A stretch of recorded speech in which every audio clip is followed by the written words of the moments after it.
festival. You are listening to SGFR, podcast radio for the festival.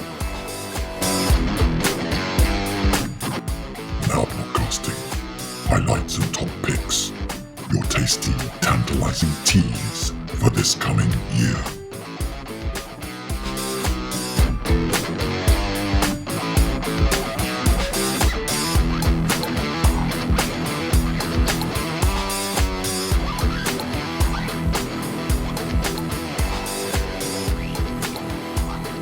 Hey everybody, I'm already chatting with Kiri and it's a delight, but I want to introduce you as well. Kiri's here last festival, I jumped in on a game of brute force and ignorance, which Loz has talked about often on the show. So it was a no-brainer to drag Kiri into the interview suite, kicking and screaming. I'm not going to tell which one of us was actually kicking or screaming. And yeah, the list of things you could talk about. I've got a note about 10 candles as a possible, which would be a great focus. Possibly signs, which is that the one where you are deaf kids? Yeah. I played that once. That was an amazing game. I took it on last year because the guy who was supposed to be running it was ill and couldn't be there. And I was like, This sounds amazing. I need to run it. Yeah. And it was phenomenal. It turned out really well. I'd love to chat with you about both. The point of the podcast, as I think you know, is we're slowly doing a countdown to this year. It's new that we're doing a countdown to the Strange Games Camp Out, which is a much smaller sandboxy type gathering, going back to our roots a bit, as well as a countdown after that to the big festival with lots of activities and organized bits and pieces, and maybe about twice the number of people. Where would you love to start, Kiri? Where should we zoom in on? Should we start with brute force? Because that was kind of the plan. It was. As much as that was the plan. Yeah. Now, forgive me, I want to send a little love out to Loz, who was going to join us here for this interview. By the time this interview goes out, hopefully he'll be fully well and mended. But Loz, just in case you're not, sending you lots of love, mate. Get well soon. Yeah. Love Loz. Thanks for writing this chaos delight of a game. And it's on one level such a simple game, but on another level opens up such nuance, such amazing kind of hilarity. May I ask you, can I beg you, in fact, to kind of explain in your usual erudite, articulate fashion? Yeah, of course. So the game, as we said, is called Brute Force and Ignorance, and it is the simplest of RPGs. The rules fit on a piece of A6 paper, which is great as a GM. And you have two stats, Brute Force and Ignorance. Yeah. And you pick a number out of, it's either 10 or 12, I can't remember. It's probably 12. And if you want to do something strong, then you want a high brute force number, so you can roll underneath it. And if you want to do something finessey, like picking locks per se, then you want a lower brute force number, so you can roll over it. And the same with ignorance. If you want to do something dumb and something that's impossible, so magic or scaling the side of a building, you want a high ignorance number, so that you're too stupid to know that you shouldn't be able to do what it is you want to do. And if you want to do something clever, like hacking a computer, then you want a low ignorance number so that you can roll over it and do something smart. And those are your only stats. And those are basically the only rules of the game. So as a GM, it's very much just yes-anding every chaos idea your players come up with. Yeah, go on. No, I was just going to say it's like the heart of improv. Yeah, it's very heavy on the improv from both sides. So the scenario that I've inherited from Loz and that I've run as well, because I think it's delightful, is that you are the go team for a genie, and he enjoys his lazy time and sitting in the spa and reading a book and whatnot. And so every time someone comes to him with a wish, you guys have to fulfill it. So the only thing I ever have to come up with as a GM is what that wish is, and then let the players run with it and see what happens. And to date, it is always ridiculous and obscene and utterly bizarre, and it goes places I could never possibly have imagined. And it's so much fun just riffing off what the players come up with, and like finding the chaos to match their chaos is a lot of the fun of it. Yeah. The thing that really brought it home, I mean, I did that thing about listening to Loz talk about it, and there's an abstract sense of what it is, but getting in there, getting my hands dirty and playing, and how it opens up your invitation for us to introduce ourselves as players, mindful that there are no rules, that we're in a universe and a reality that includes genies and includes the ability to be able to do things, as you say, because you don't know you can't. Yeah. Which level, and the one game I played that you kind of hosted, you DM'd for us, the myriad of entities around the table, sentient goo, for example, of course. That was Alice's, wasn't it?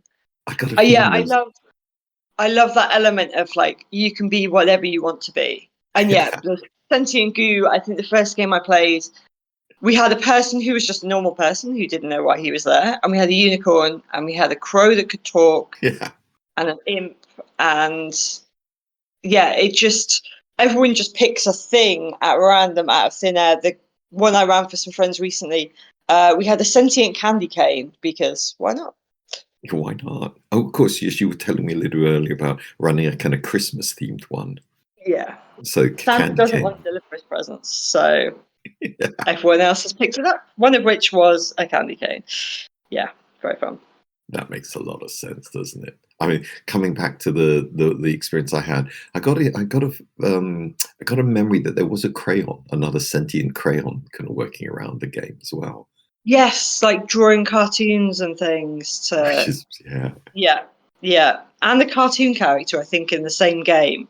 Oh, that was me. I was a cartoon character of a kind of ranger kangaroo imagined by a little 7-year-old girl called Jane. Yes, I think there was a cartoon somewhere. Yeah. And having a 2D character turned out to be really useful. Yeah, it did. With that kind of hilarity of someone trying to break down a door, someone failing to pick the lock, and my character being able to turn sideways and just slip through the gap. Yeah. Genius. So much fun. So how often have you got a lot of experience playing this one? And what kind of range of wishes have you had people doing? I have played it twice and run it twice. Right.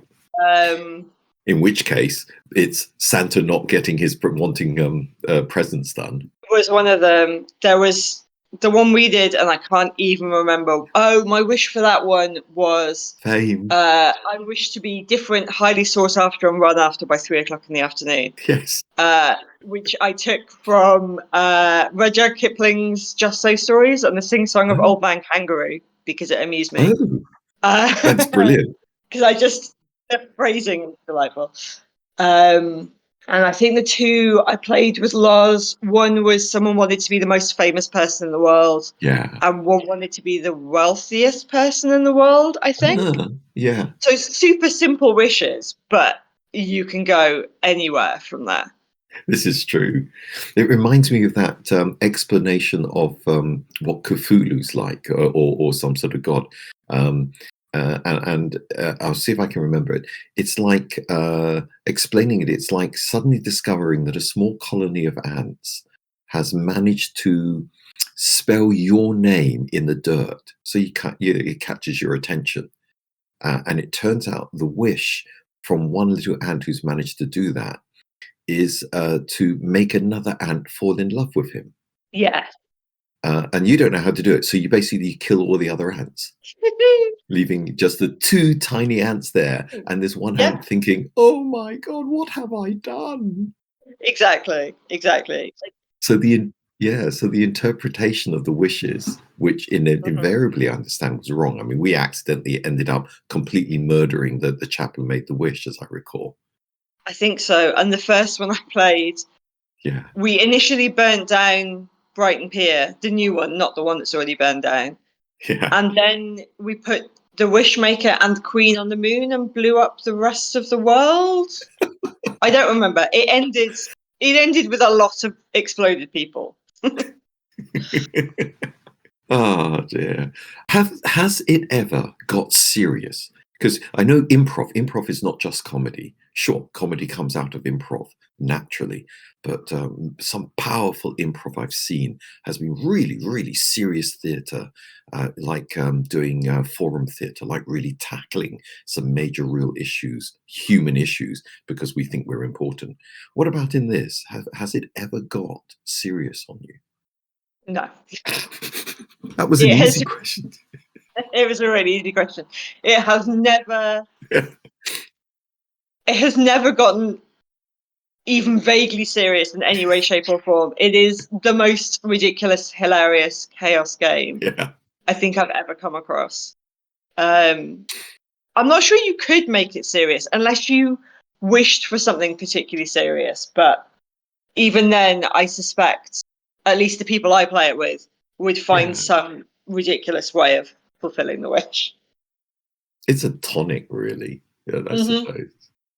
Now, I Yeah. got into my head that a bit from that one experience that the secret tip for anyone playing it is try and do the worst possible pun that you can think of.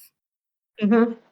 And Yeah. pretend that that's an action. And I wish, for the sake of our dear audience, I could give them an example of the sort of pun where we convert something into a power or an ability. And I haven't pre-warned you about this, Kiri, so you may not know, but do you remember any of the puns that came up that did that kind of twist of reality or phonological twistiness that made someone able to do something weird? One moment, caller, because I do take notes. Loz has a thing of Mm. taking quotes from ridiculous things that people say when playing. That's brilliant. So I'm just trying to Take the see. time you need, because I can always edit out the space, and it will sound like you had it right at your fingertips. um, I'm quite excited, actually. I think taking notes is I have a brilliant. horrible feeling I Yeah. wrote it all down on paper and not on my phone, which is really annoying.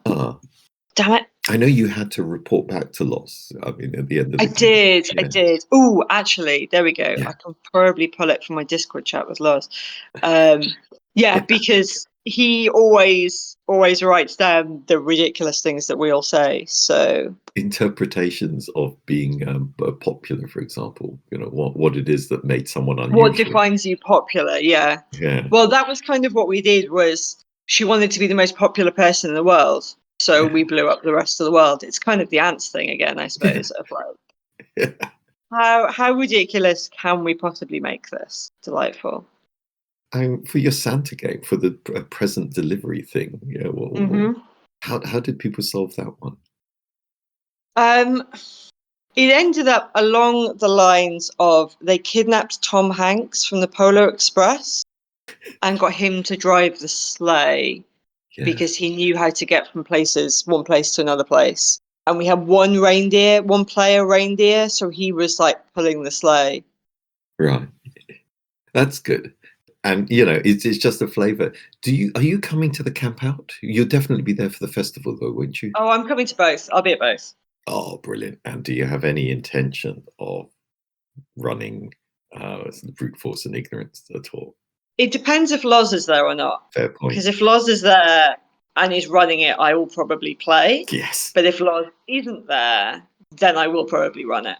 Well, so in a self-serving, very selfish way, me, please, me. I'd love to play it again. It was, as I said off air, a real highlight from last festival for me. It's one of the most fun times I had because it was kind of like out your head type thing. So I'll be making a beeline to either yourself or Loz or anyone who's doing that. And I recommend it to you, dear listener. But after me, come join the queue, and it is a flex. It's such an exercise in keeping loose, in being creative, in being silly, and relaxing into the absurdity of it. Mm-hmm. That's what I would say. That's a great description of it. Yeah. which is a real kind of contrast to. I'm going to suggest we talk about signs next, because I think Yeah. that really is quite a juxtaposition. Yeah, I think all of the games that I run are quite rules light, quite a lot about the improv of the characters and the players and the interactions between the players rather than let's roll dice and hit things. Yeah. So yeah, Sign was one that I'd never heard of before last festival. Mm-hmm. Someone else was supposed to be running it, and I'd gone, oh, I have to sign up for that. That sounds amazing. And then they were ill; they couldn't be there, and I went, that's fine, I'll take it on. Never played it, didn't own it, got the print and play, printed it in work, read the rules a couple of times, and then went, here we go, let's see what happens. Yeah. And my kind of sorry, excuse me. Bless you. My little bite-sized intro to it is there's a little bit of history required, but it's worth it.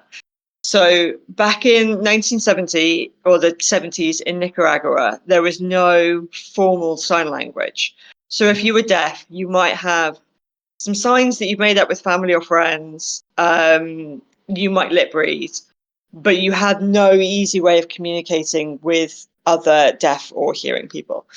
And so in the 70s, the government set up a school for deaf children with the intention of teaching them all to lip read Spanish. And what actually happened was these kids in recess and at lunchtime and probably in the classroom as well, built a sign language amongst themselves in order to be able to communicate with each other, probably in the way of kids so that the teachers didn't know what they were saying. And the amazing thing is, from that one school and the sign language that those kids developed became the official Nicaraguan sign language. And so sign puts the players as children in that school. Yeah. So as the GM, I'm one of the teachers and I'm kind of running the lessons and the recesses. Mm-hmm. And once you've done a little bit of introduction to the game, no one is allowed to speak. So for an hour and a half, everyone is playing in complete silence. And the first lesson, everyone kind of develops a sign name for themselves and teaches it to everyone else. And in the second lesson, there's a bunch of kind of preset words within the game. So you pick a word and you define a sign for that word.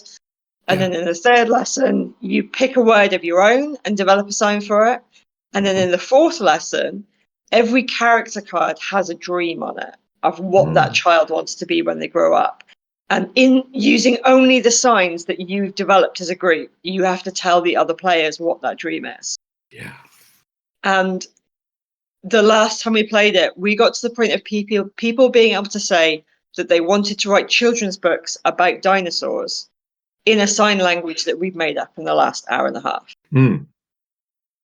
It was incredible. It was, I don't want to say magical because it's an overused thing, but I've never had a game experience like it.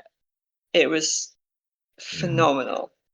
I got quite excited when Silas, I think it was, told me he was going to run this a couple of years back, and definitely signed up for it. It's such it is, I underscore it, a really interesting experience.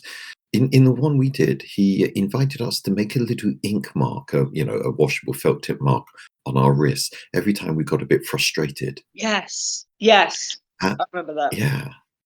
And I did feel a lot of frustration, and we were making gestures, and there was a sort of common language and also a common frustration. And hilariously, as a class group, we rebelled against the teacher, and I led us all running out of the classroom to go hide outside.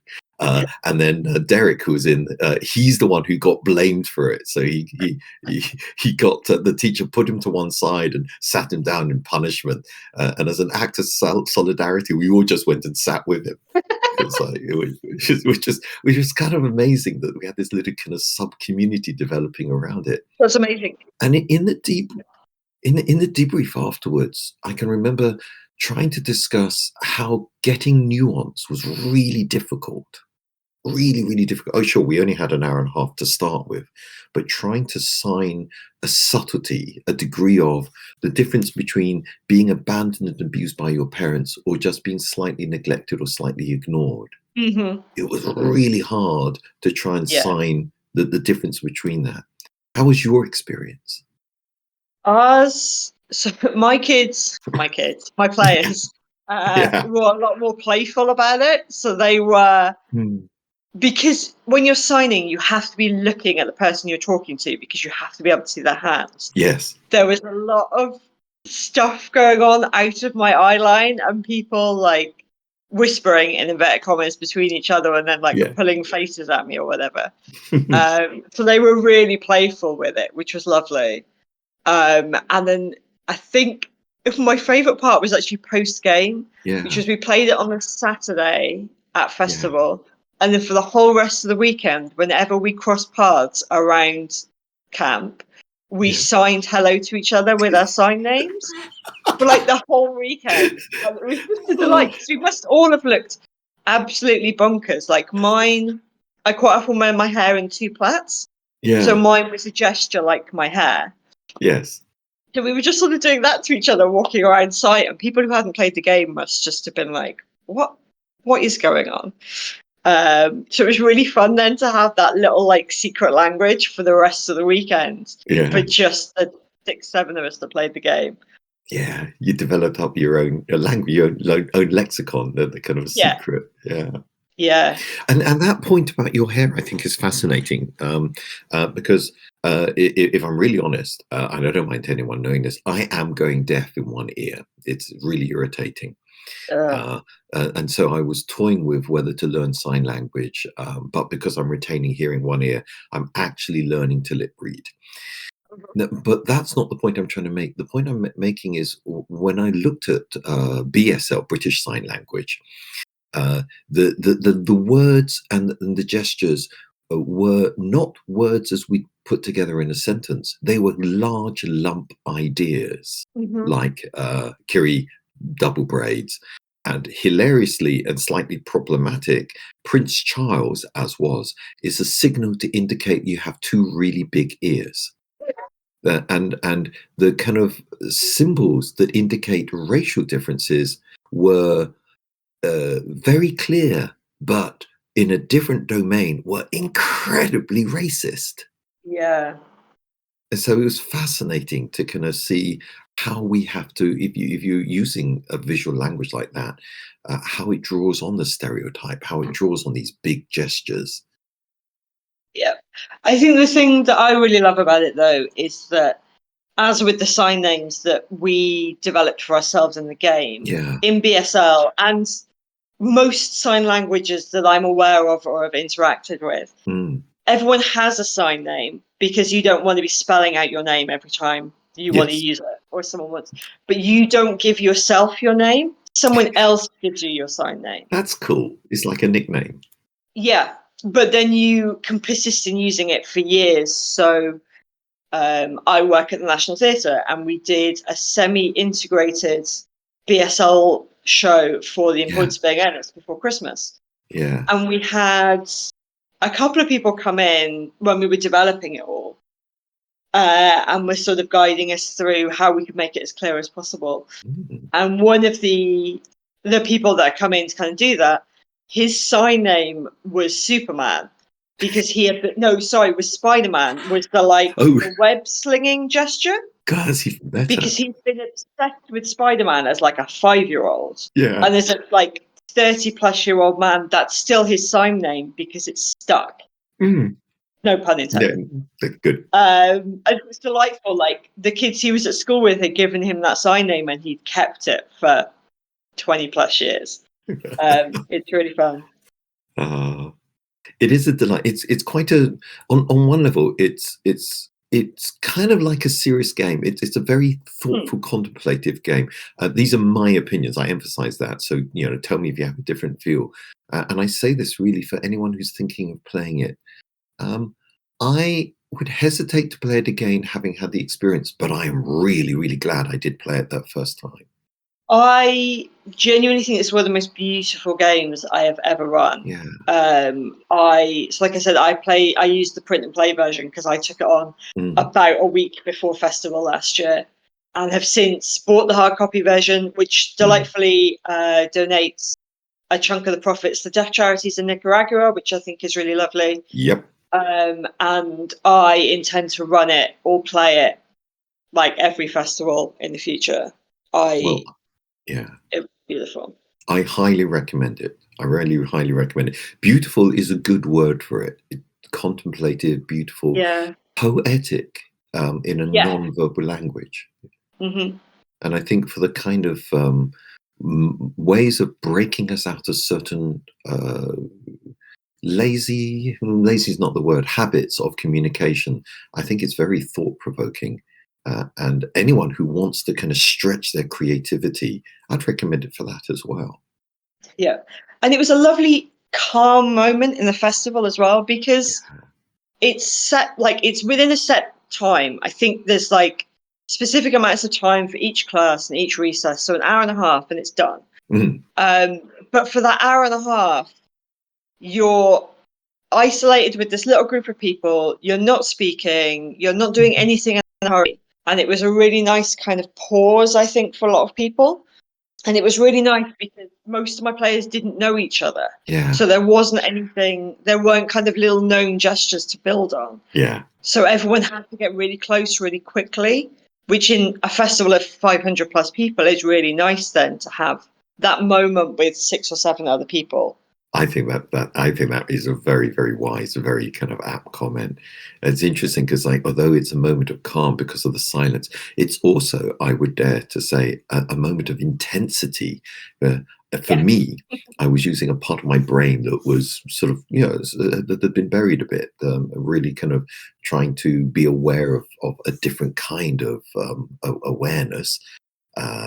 And that took energy, that took effort. So I think I was a little exhausted at the end of it. Yeah, it was exhausting just running it, never mind trying to play it. I bet. So I'm hoping this someone else will run it, maybe Silas again, and then I can play it at the time, which would be lovely.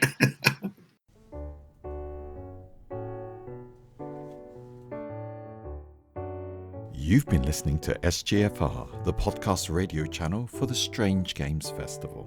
This season's hosts have been James, Laura, Andy and Craig. And if you'd like to come on the show, message us on the festival radio channel on the Strange Games Festival Discord server.